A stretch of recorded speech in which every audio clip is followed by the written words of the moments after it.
Hello, in this video I'm gonna show you how to install Firefox browser on your Doogee S86 Pro.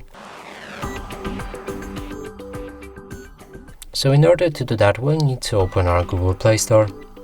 From here, select the search for the apps and games pool, and here write Firefox browser.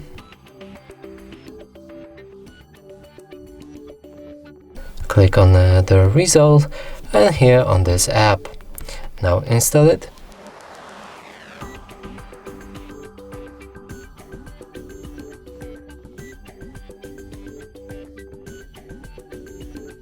After our installation process is complete, we'll be able to open our app and here customize it.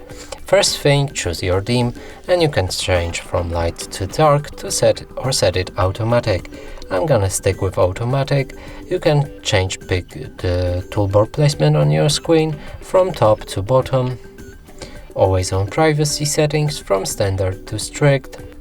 And sign up to the Firefox account in order to have other devices synced with this one.